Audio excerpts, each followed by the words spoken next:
Chain Soldier is back, baby! And this time, will our boy and his squad be strong enough to finally defeat the Thunder Gods? And what reward does he get next? Will he also be able to find new baddies? Or is there a chance for Bro to finally bring his sister back? This is Chain Soldier Season 2, and we're gonna recap the entire season and the gooning adventures of our #1 slave and his harem.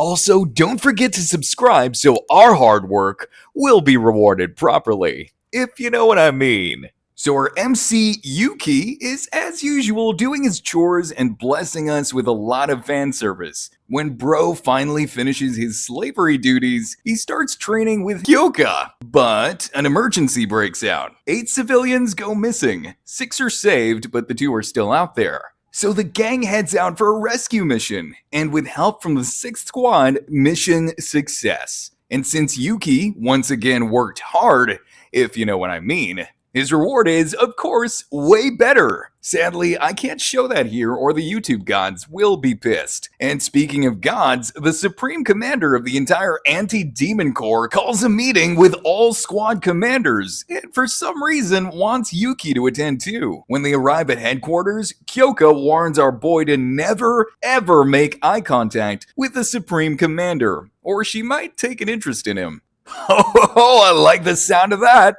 Oh, by the way, they run into the 2nd commander, Mira Communton, and she instantly starts a booby fight with Kyoka. Inside, they meet Belle Tsukiono, who immediately starts crying because she knows her ass is about to get cooked, since her whole squad got wiped by one of the Thunder Gods. Once they enter the meeting room, every squad commander is present, and every single one of them is a baddie. We're even blessed by an actual mommy, Fubuki Izuma. And yes, she's really a mom. She's the mother of Himari and Yachiho. And gentlemen, just like Master Oogway would say, if you can't get her or her sister, you can always see their mother. Thank you, Sensei. With everyone gathered, the Supreme Commander finally makes her entrance, Ren Yamashiro. But our boy can't control his gooner instincts, sneaks a quick peek, and instantly regrets it. The meeting started when this grandma, the former commander of the 1st squad, finally announced her retirement, passing the role to Konomi Tatara. Now to the main topic, the 8 Thunder Gods.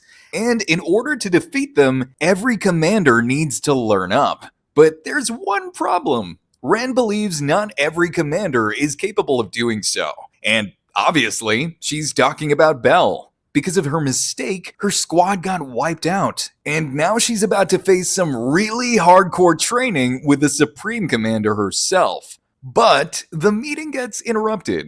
A massive Shuki army is heading straight for their headquarters. Ren sends several commanders out, and they easily wiped out hundreds of Shuki. Once they locate the real culprits behind the attack, Ren personally heads out to deal with them, bringing Kyoka and Yuuki along. However, when the 2 finally arrive, the fight is already over. Ren soloed every single one of the bad guys with her absurdly broken power, Virakana, the all-encompassing Lord of the Cosmos. And keep in mind, she doesn't just have one power, she has a lot of them. Anywho, Ren is interested in Yuuki, so she orders Kyoka to turn off her powers and gets really curious about how the reward thing works. But since Yuuki didn't do much, his reward ends up being slightly suffocating in Kyoka's boobies. And Ren was like, "That's it?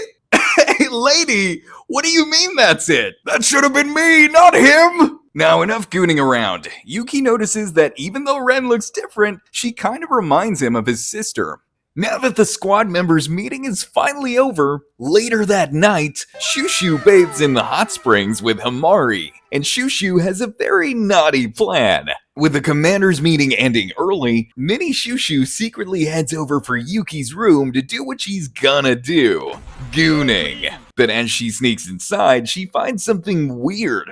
There's this strange black mass that seeps through the wall, and it turns out to be one of the 8 Thunder Gods, Shikoku, who for some reason bypassed the barrier by suppressing her power. And she's there to kidnap our boy, but Shushu won't let that slide. She even has backup from Miss Tenka herself.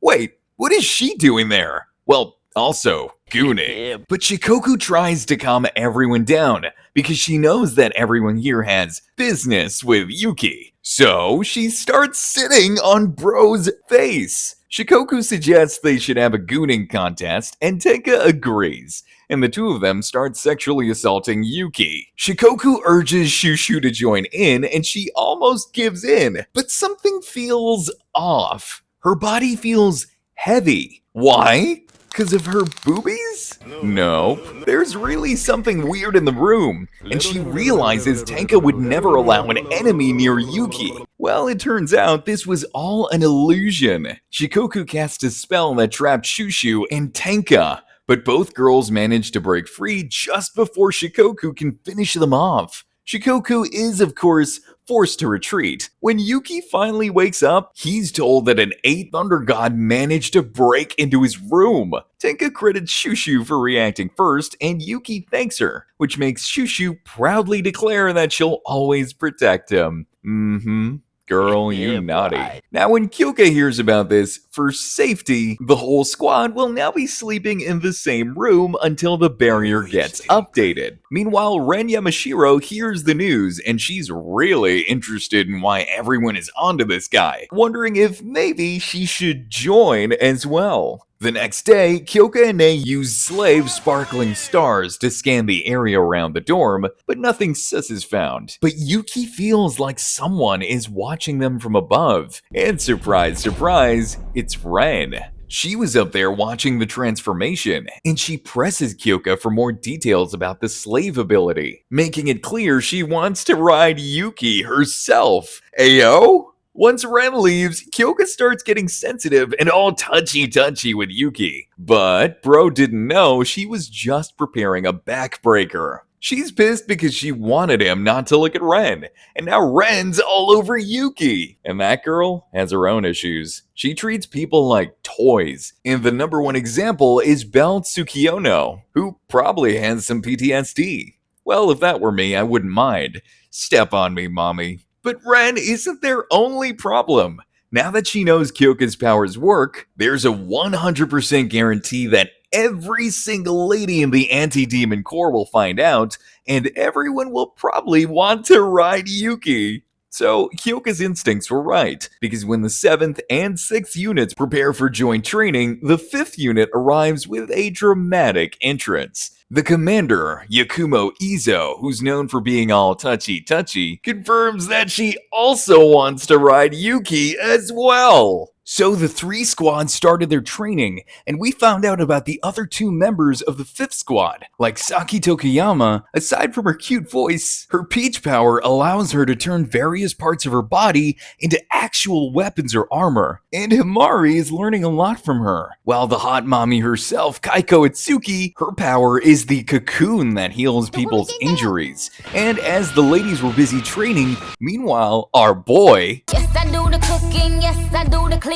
When the training wrapped up, the girls started heading to the hot springs, except for Yakumo. She's banned in the hot springs because she's all touchy-touchy. But even without her, everyone is kinda glazing her a bit. Like when Kyoka points out that Yakumo's wind power feels stronger than before. Kaiko even adds that she could probably wipe out an entire city at this point. Now, while Yuuki is preparing dinner, Bro notices Yakumo crawling out all tied up, and she explains that Kyoka and Tenka restrained her for a reason. So she asks our boy to untie her. Nah, don't, bro, we're enjoying what we're seeing. And thankfully, Bro ain't down bad to untie her, but she frees herself anyway, and starts asking naughty questions to Yuuki. Since she's been touching girls' bodies all her life, she wonders how men feel. But before the situation gets even harder, Yakumo suddenly senses the others leaving the bath and rushes off to watch them. And Yuuki thinks she really does live like the wind. Later on, Tenka, Yuchiho, and Sahara head out to train with the 10th unit.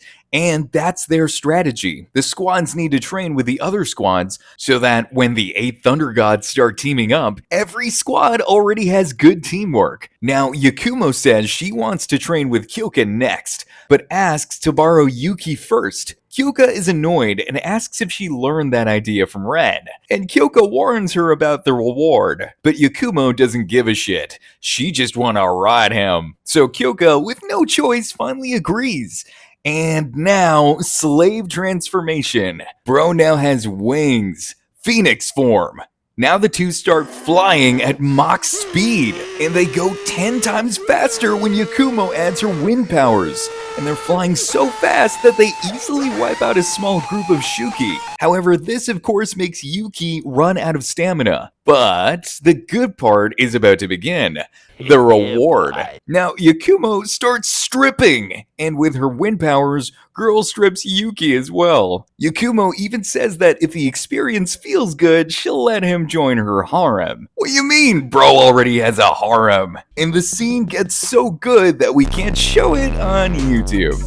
But Yakumo clearly enjoys it, and of course our boy is having a hard time. Once the reward is finally fulfilled, she confidently declares Yuki a part of her harem. Later on, Yakumo returns Yuki to the 7th unit. She reports that his form works well for quick strikes and surprise attacks. She teasingly suggests they should use it together more often. Sounds like a good deal to me.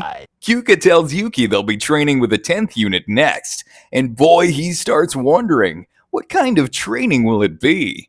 Or should I say, what kind of gooning? At the main headquarters, Gina Bizin escorts Kyoka and Yuki after being summoned by Ren Yamashiro. They arrive at an indoor garden built after Ren became commander. Ren is there playing with her 2 Shiba dogs, Kaname and Miyabi, who immediately take an interest in Yuki. Ren explains that she summoned them to test the limits of Kyoka's slave ability and to see how much Yuki can draw out under her command. Kyoka clearly isn't happy about it, but she activates her ability. Yuki transforms into Slave Killer Fang, and it's clearly inspired by the Berserker armor. This transformation is so terrifying that even Kyoka knows it's very dangerous, but Ren orders her not to cancel it and commands Yuki to hunt nearby Shuki, and bro massacres a large group of them easily.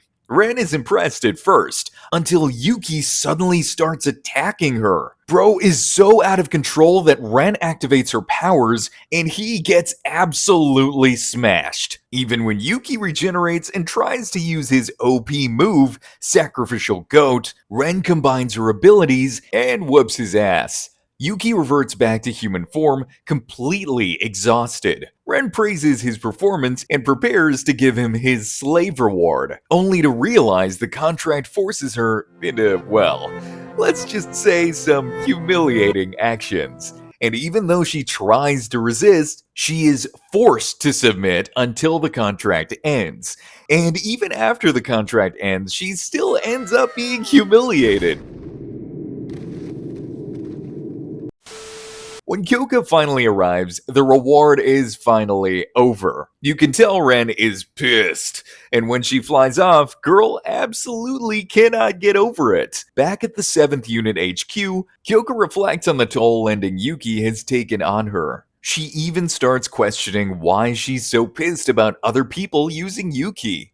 Well, ma'am, that's what we call jealousy. Speaking of the devil, our boy Yuki tries to get up and train with Kyoka again, but with just one poke, bro is already crumbling. So Kyoka tells him to get his ass back to bed. At the commander's assembly, Ren orders the joint training to continue. When she asks where Yuki is, and Kyoka explains that bro's body is so messed up he can't do anything. So instead, Ren orders Belle to stay behind. Well, she is cooked. But now there's another problem. Mommy Fubuki wants to talk with Kyoka. Back at the 7th Unit HQ, Himari is massaging Yuki, and bro is clearly grateful, while Himari is definitely thinking some naughty things. But Kyoka arrives with Mommy Fubuki, and ma'am pushes her daughter aside and shows her how a proper massage is done.